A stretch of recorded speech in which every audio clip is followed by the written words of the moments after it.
By default, Tally shows batch details like batch number, manufacture date, and expiry date below the item name in the description of goods column. Instead of combining batch numbers with item, this feature presents the batch number in a clear standalone column for improved clarity and tracking. Configure TDL file in Tally by F1, TDLs and add-on. Then F4, give file path and enter. TDL will be loaded. Then F6 and set enable batch.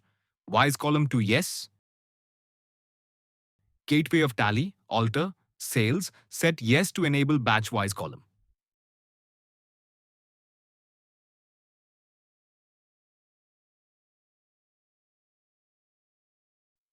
With this add-on, batch information is printed in a separate column, clearly aligned with each item.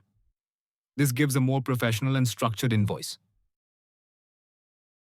Batch numbers are clearly visible in a separate column, making printed documents easier to read and understand.